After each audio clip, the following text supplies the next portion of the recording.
Hello everybody and welcome. I'm Andy Collins, this is Game Over, and this week the show is coming to you from Fulham Football Club. It's half term and they're doing like a school of excellence, all you need to know about football. So hopefully by the end of the day's show I will be the new David Beckham, and I'm feeling tired already. Anyway, coming up on today's show, we've got news, we've got previews, we've got features, and we've got big news about the new PlayStation 2, which is really big news. Only another 20 laps to go. You lot go to the news.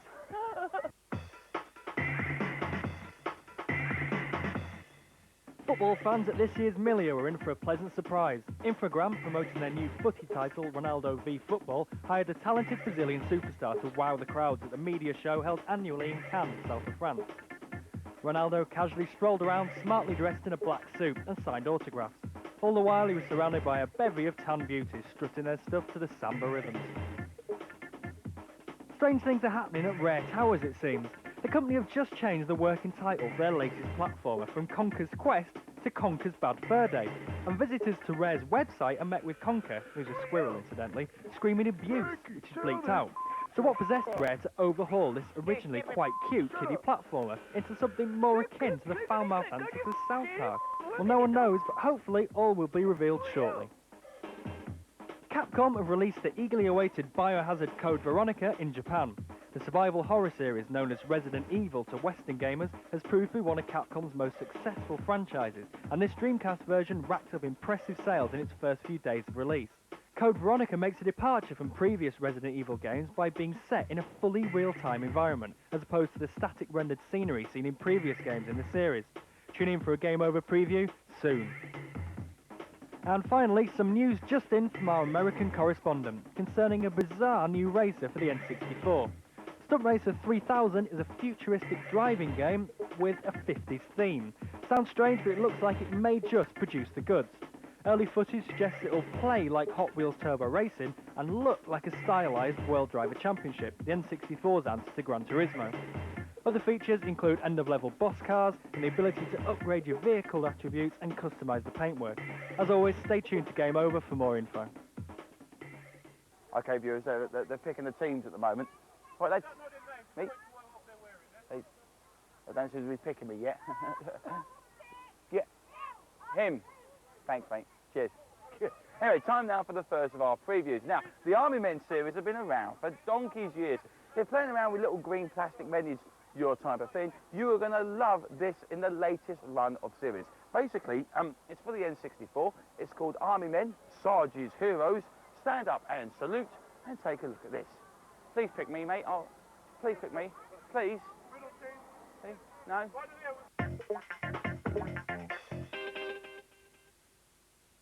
Now those busy bees at 3DO are set to bring us Army Men, Sarge's Hero on the N64. The game follows our hero, Sarge, in his attempt to rescue his captured troops from General Plastro's evil Tan army. The diabolical Plastro has discovered mysterious portals to a hidden dimension, which is in fact the interior and back garden of a real-world house, and has brought back weapons of destruction such as the magnifying glass to wreak havoc on the Green Army. There are 14 missions to work your way through in the game, with up to 5 different objectives in each, and a number of different weapons to obtain as you rescue your boys one by one, including a sniper rifle, a minesweeper and a flamethrower, which is really useful when you remember you are facing enemies made entirely of plastic. There's also a multiplayer deathmatch mode with the option of 2, 3 or 4 players, plus the now obligatory Cyberbabe character to keep your mind on the job. This version will be out on the N64 on the 17th of March, with a PlayStation version to follow 2 weeks later, and a Dreamcast release planned for the late summer. Okay, viewers, here I am practicing my free kicks. All right, here we go. Just hey, number 1. Now, time now for the first of our features. Now, Rally Championship on the PC was the top game. It is now being released. Whoa! It is now being released on the PlayStation. If it's as good as its counterpart, it will be a cracking game. The only thing is, though, it's up against Colin McRae. Ooh, Colin McRae 2. So we take a look and see how good it is. Oh, that was miles off. 4.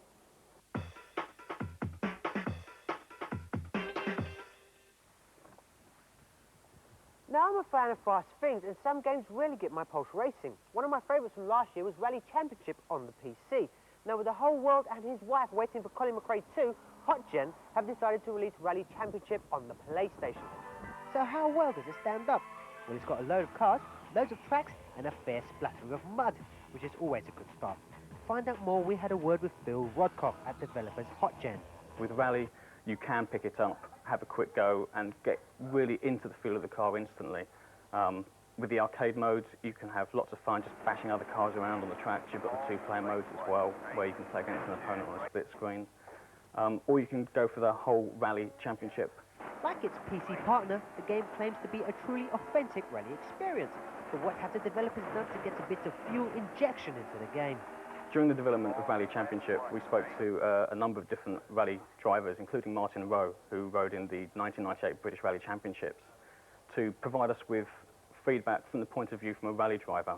So if a power slide didn't feel too right, or if you maybe had too much travel on the back end of the car, we'd get the right kind of feedback so that we'd know how it should feel. I've always wanted to be a rally driver. I was one of the kids at school that said, you know, some people say I want to be an astronaut or whatever. I was one of the ones that said I wanted to be a rally driver. And now I'm actually doing rallying. It's very difficult to put into words the buzz you get on a rally stage. You know, the feeling of just driving the car flat out and pushing the limits of the car, the tyres, the engine and everything. Well, there's no question Martin's a brilliant rally driver, but has he got what it takes to fine-tune a rally game? I was working with the guys, basically trying to make the game as realistic as possible, the way the car reacts in different slide situations, and they were working out calculations of, for example, what would happen at 60 miles an hour if you're on a gravel surface and you turned the steering wheel 90 degrees to the left, how the car would react, so they can work out exactly, you know, when you're playing the game, how each situation works. So, with all this technical preparation, how does the game match up to the real thing? I've won the Manx Rally for the last 3 years, and I know the rally very well. And when you're actually playing on the stages on the Isle of Man, I know exactly what corner's coming up, and there's bridges there, there's gate posts, and the detail was very, very surprising. The actual way the car handles is like being in a proper rally car. The way the car reacts over jumps, through power slides, and even when you crash the car, it's, you don't get hurt, it doesn't cost you any money, but it's very realistic the way the car bounces around and things. Well, the experts seem to be pretty convinced, but surely elements from the PC version have been sacrificed for the console. We've aimed to keep all the graphical features in that we possibly can, which include things like lens flare, realistic shadows, mud splattering on the bodywork. There's not been a whole lot, really, that's been removed for the sake of the game. To be fair, the PlayStation version from HotGen stands up pretty well to actualize its effort for the PC, but you can't knacker your car in quite the same way, and there's no on-screen map.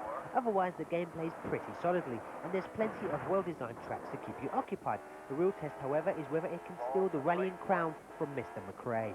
Oh, sorry about that. Well, we just have to wait and see. Now, Rally Championship on the PlayStation is promising to be a pretty tasty rally sim, and if you like your car splattered with mud, you do well to check it out. Me, though, I'm going to take this brand new shiny car for a spin.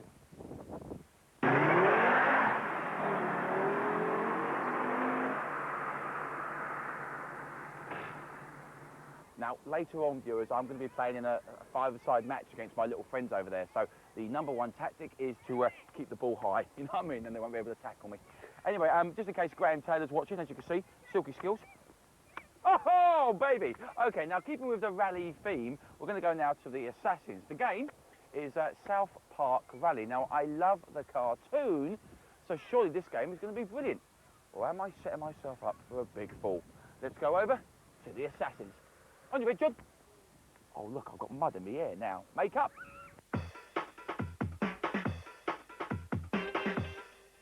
South Park Rally features, yes, you've guessed it, the cast of the hit cartoon in bonkers rallying action. Will this title do Cartman and Co justice, or is it a case of quick cash-in? The Assassins will tell you. There is no denying that South Park is a phenomenon all on its own. It's that crossover between an adult cartoon and a children's playground. Now, South Park Rally is again trying to actually capitalise on that, and it does it to an extent. Since the South Park TV series looks like it was drawn by a deranged 2-year-old, it's no surprise that the game doesn't exactly push the N64 to its limits. The characters are kind of flat, brightly coloured, but a little bit scrappy, and everything's not really that nice to look at. Now, although from initial outset it kind of looks like a Mario Kart, it isn't. The gameplay itself is rather unique. Instead of racing around a track trying to complete laps, you do kind of adventure modes instead. You actually have to perform tasks. Some of these tasks can be quite difficult and some can be quite easy, but you kind of think, what's the point? Next to awesome N64 racers like Diddy Kong Racing, South Park Rally feels a bit like a country cousin. The courses are kind of sketchy and badly thought out. Even although there are a lot of characters in there doesn't seem to be that much difference between them. Really, once you've been playing this for 2 hours, you'll realise you've seen it all before, and when you saw it before, it was done a hell of a lot better. South Park is a shoddy attempt to make a comedy, wacky kart racer in the mould of Mario Kart. Unfortunately, it's not funny, it doesn't play at all well, every single course is badly designed, and everything about it just screams cash in. Don't even think about it. Come on then, Harry, let's have you. Yeah, come on then. Come on then, Harry. Right, now there we are, viewers. That's the end of part 1. Join us in part 2 when... Oh, hey, whoa! Oh, the skills of the boy. Oh, please. Join us in part 2 when we'll be taking more news, more features, and of course we've got the exclusive news about PlayStation. PlayStation. Whoa! Oh! Referee, have a word. PlayStation 2. We'll see you in 2. What? I've done my back in.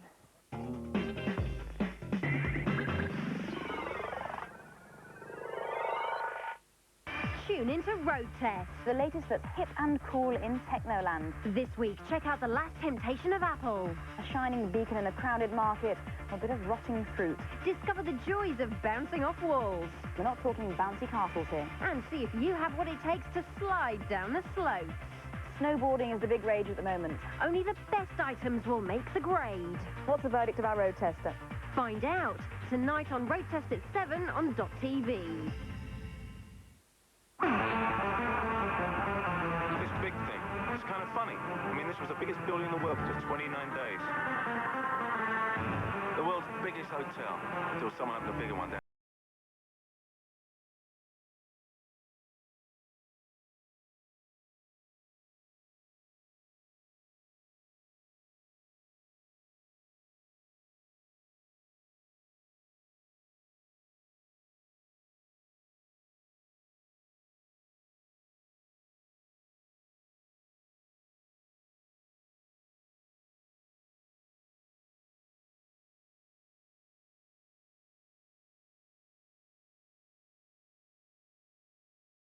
Never stand still.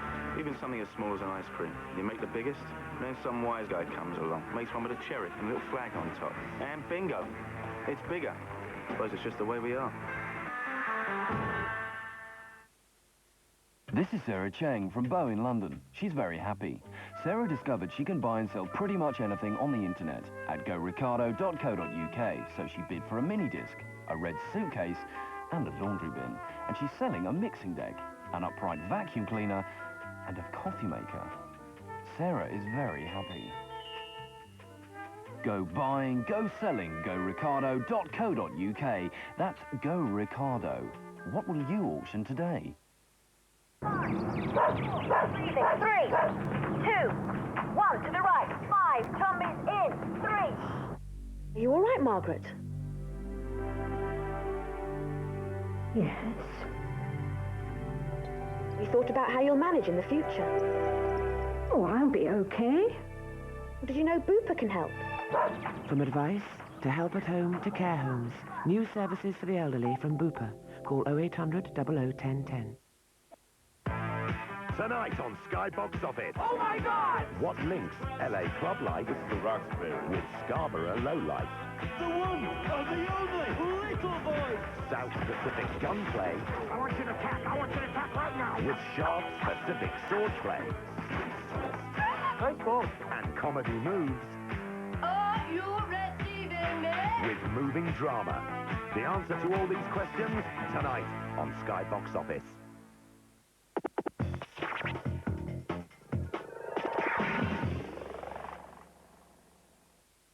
Welcome back, everybody, to part 2 of Game Over. Here I am with the lads from Fulham. Give them a wave, lads. better footballers than I. Okay, time now for the second of our previews. Now, when it comes to driving games, Sega were the kings. But to be honest with you, with the release of, Gran Turismo and GT2000, Sony, they've been kicking their butts.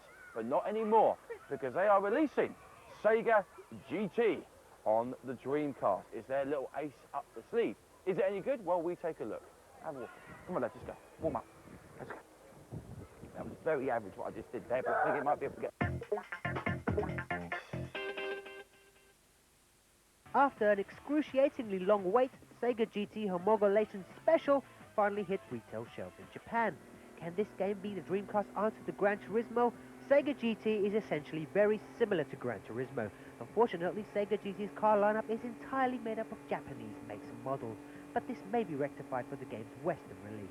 As can be expected, all the different vehicles have their own unique handling attributes, and there are a variety of challenging tracks to test them on. You start the game with a measly amount of cash, but entering and winning races will get you a healthy cash injection. It's up to you to decide whether you use your race winnings to tune up your current vehicle, and there is a vast selection of potential upgrades, or shell out on a faster, flashier motor.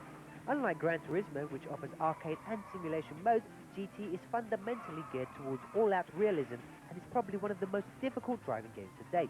The game requires pinpoint control and should be played with analog steering, acceleration and braking for maximum benefit. Gamers will need to learn how to apply varying levels of analog acceleration and deceleration in order to succeed. Sega GT Homologation Special doesn't have a firm European release date as yet, but it is one title definitely worth keeping a lookout for. Okay, time now for our big feature. The console that we've all been waiting for is, of course, the PlayStation 2. It's just been released in Japan, but people will know lots about it, and to get information is a bit of a nightmare. Do not worry, because here on Game Over, we are here to help you. Now, sit back, relax, and enjoy this fantastic big feature about the PlayStation 2. Shooting practice in the back of the net, son. Oh, not again! Not again! The last year has been full of gossip and speculation about the new PlayStation 2. Well, at last, the wait is over. And Game Over are officially the first people in the UK to get our hands on one of the hot new consoles. Well, Cut, Rosie, you know that's not real, right? What? It's a piece of cardboard that's been glued together. You didn't pay good money for this, did you? No! I don't know why, it bothers sometimes. Don't know what happened there. Misunderstanding. Don't worry, viewers, we will be getting our very own real PlayStation 2 in the next few weeks. It's been almost 5 years since the original PlayStation launched in the UK, changing the face of the gaming world. Sony have gone from fresh-faced newbies to industry giants, and everyone's been waiting with bated breath to see what they've got in store with the PS2. Well, we're going to be bringing you a series of exclusive reports from Sony's PlayStation 2 Festival in Tokyo to give you the very latest up-to-the-minute info.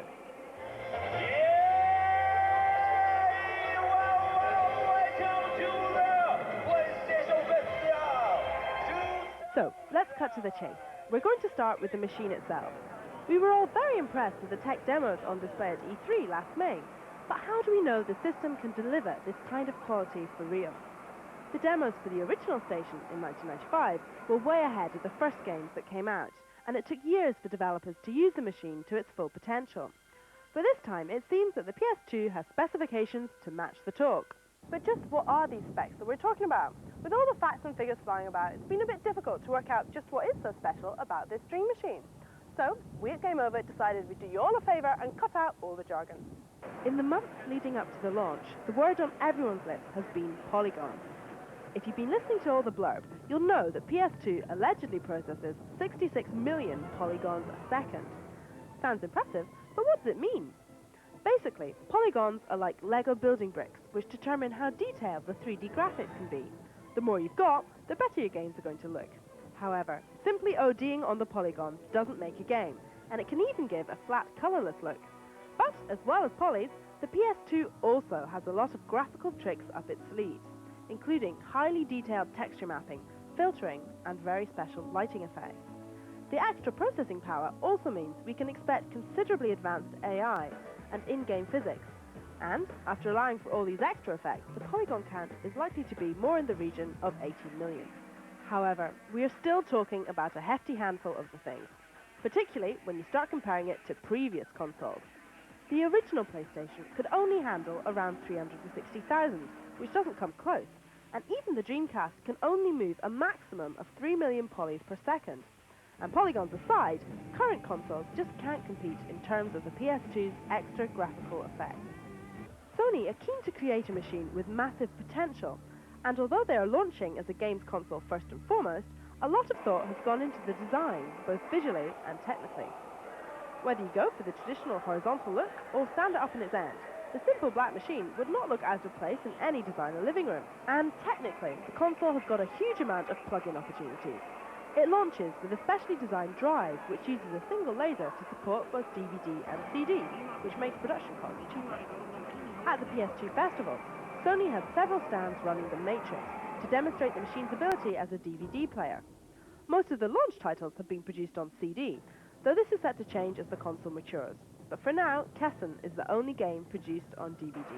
PS2 launches without a modem, but it has built-in online capabilities. It is anticipated that Sony will combine a later internet launch with multiplayer online gaming.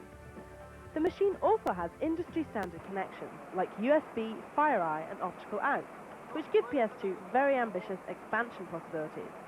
It also comes with networked digital audio, video and broadband communication ports. These types of connections are standard on PCs and digital video cameras, so connecting up a keyboard or a digital editing facility is more than possible for the future. It's easy to see that Sony are aiming very high with PS2 in terms of providing an all-purpose entertainment system. It's no coincidence that Microsoft are moving into the console business. Since PS2 was first talked about, Sony have been promising to deliver backwards compatibility. However, recently doubts have been raised over the new console's ability to play original PlayStation software. But Sony are keen to assure everyone that PS2 will have no problems playing all the key titles from the first machine. Controllers and memory cards all look reassuringly similar, except this time they're black, not grey. But they have been given souped-up analog power, so each button is touch-sensitive, and the amount of pressure you apply will have a direct effect on the game. Memory cards will also have increased capacity. Backwards compatibility also extends to peripherals, so you'll be able to use all your old pads, memory cards, and even multi-taps on the new machine. Well, that's the official Game Over overview of the new console. Next week, we'll be giving you a first look at some of the launch titles. But until then, here's a sneaky peek of Tekken Tag Tournament. Check out the PlayStation 2 in action.